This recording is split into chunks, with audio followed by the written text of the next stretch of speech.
Hi, ഞാൻ ഇങ്ങനൊരു video ചെയ്യുന്നത് കഴിഞ്ഞ ദിവസം കൊച്ചിയിലൊരു പ്രിവ്യൂ നടന്നിരുന്നു. നമ്മുടെ സൈജു ശ്രീധർ ഡയറക്റ്റ് ചെയ്ത് മഞ്ജു വാര്യർ അഭിനയിക്കുന്ന ഫൂട്ടേജ് എന്ന സിനിമയുടെ ഒരു പ്രിവ്യൂ ഷോ.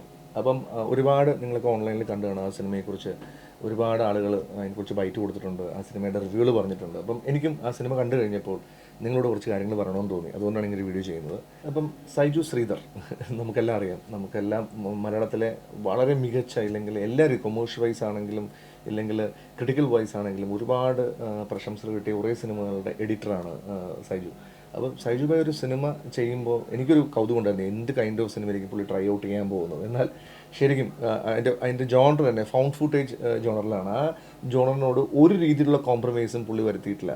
അതുകൊണ്ട് തന്നെ ഇതൊരു 18+ മൂവിയാണ്. ഞാൻ ഉദ്ദേശിച്ചത് ആ സിനിമ എങ്ങനെ പുള്ളി കൺസീവ് ചെയ്തു. അതിപ്പം ചില സിനിമകൾ നമ്മൾ ചെയ്യുമ്പം അതിൻ്റെ പ്രൊഡക്ഷൻ സൈഡിൽ നിന്ന് അതിൻ്റെ കൊമേഴ്ഷ്യൽ ആസ്പെക്ട്സ് നോക്കി, ഇല്ലെങ്കിൽ ഒരുപാട് ഇപ്പം തിയേറ്റർ സക്സസ്സിന് വേണ്ടി നമ്മൾ ഒരുപാട് കോംപ്രമൈസ് ചെയ്യേണ്ടി വരും. എന്നാൽ ആസ് എ ഡയറക്ടർ പുള്ളി അതിൻ്റെ ഒരു പോയിന്റിൽ പോലും അങ്ങനെ കോംപ്രമൈസ് ചെയ്തിട്ടില്ല. പുള്ളി എന്താണോ നമുക്ക് തരാൻ ഉദ്ദേശിച്ചത്, എന്ത് കൈൻഡ് ഓഫ് സിനിമയാണോ ചെയ്യാൻ ഉദ്ദേശിച്ചത്, അത് 100% അതിൽ നിന്നും അങ്ങോട്ടോ ഇങ്ങോട്ടോ ഇല്ലാതെ പുള്ളി ഡെലിവർ ചെയ്തിട്ടുണ്ട്. പിന്നെ നമ്മൾ എടുത്ത് പറയേണ്ട വേറൊരു പെർഫോമൻസ് പറഞ്ഞാൽ മഞ്ജു വാര്യർ തന്നെയാണ്. ശരിക്കും അതിനകത്ത് ഫൈറ്റ്, അതായത് മെയിൻലി നമ്മളിതുവരെ മഞ്ജു ഒരു കൊറിയൻ മൂഡിലാണ് അങ്ങനത്തെ ഒരു ജാക്കറ്റ് തൊപ്പിയൊക്കെ വെച്ച് ഭയങ്കര ഒരിക്കലും നമുക്ക് പിടിതരാത്തൊരു ക്യാരക്ടറാണ് മഞ്ജുജിയുടേത്. അപ്പം ആ ക്യാരക്ടർ ഫൈറ്റ് ചെയ്യുന്ന സീക്വൻസുകളൊക്കെ ഉണ്ട്. കാര്യം ഇത് ഫൗണ്ട് ഫുട്ടേജ് ആയതുകൊണ്ട് തന്നെ ഒരു സിംഗിൾ ഷോട്ടിലാണ് ഒരുമാതിരിപ്പെട്ട എല്ലാ സീക്വൻസുകളും. അപ്പം അതിനകത്ത് നമുക്ക് ഗിമ്മിക്സുകളൊന്നും നടക്കില്ല. അതായത് ഇപ്പോൾ കട്ടുകളിലൂടെ നമുക്ക് ഇവിടെ പവർ കയറ്റാനോ ഇല്ലെങ്കിലും കുറച്ചുകൂടി ബിൽഡപ്പ് ചെയ്യാനൊക്കെ പറ്റുന്ന അതെല്ലാം ഇമ്പോസിബിൾ ആണ് ഈ ജോണറിൽ. അപ്പം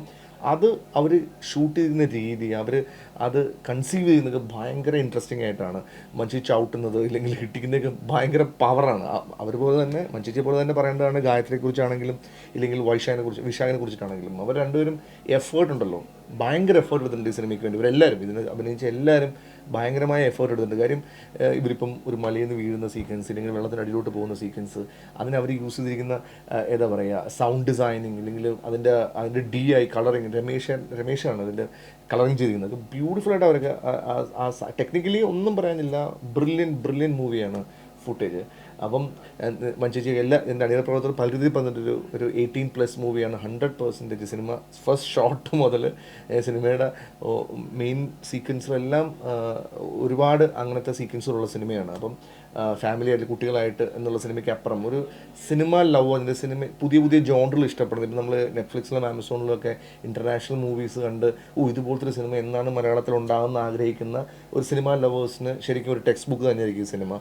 കാര്യം ബ്രില്യൻ്റായ ക്യാമറ, എഡിറ്റിംഗ്, ടെക്നിക്കൽ സൈഡിൽ ഇതിനെ ബീറ്റ് ചെയ്യാൻ വേറെ ഈ ജോണറിൽ ഇന്ത്യയിലൊരു സിനിമ ഉണ്ടായെന്ന് പറയാൻ എനിക്ക് തോന്നിയിട്ടില്ല. അത്രയും ബ്രില്യൻ്റായിട്ട് അതിൻ്റെ സൗണ്ട് ഡിസൈനിങ് ആണെങ്കിലും ശരിക്കും ഈ PVR പുതിയ തിയേറ്ററുണ്ട്, ഫുൾ ഫ്രെയിം തിയേറ്റേഴ്സിലേക്ക് സിനിമ കാണുമ്പോൾ ഉണ്ടാകുന്ന ഇമ്പാക്റ്റ് ഭയങ്കരമാണ്. അപ്പം എന്തായാലും സിനിമ ഇഷ്ടപ്പെടുന്ന ഇല്ലെങ്കിൽ പുതിയ ജോണറുകൾ ട്രൈ ചെയ്യാൻ ആഗ്രഹിക്കുന്ന, ഇല്ലെങ്കിൽ നമ്മൾ പല സിനിമകളും പറയും വ്യത്യസ്തമായ സിനിമയിൽ വ്യത്യസ്തമായ ആക്ടേഴ്സ്, വ്യത്യസ്തമായ ഒരു സിനിമ ട്രൈ ചെയ്യാൻ ആഗ്രഹിക്കുന്നവർ, വ്യത്യസ്തമായ ഒരു മഞ്ജു വാര്യർ പെർഫോമൻസ് കാണാൻ ആഗ്രഹിക്കുന്നവർ ഈ സിനിമയ്ക്ക് ടിക്കറ്റ് എടുക്കാം. Thank you.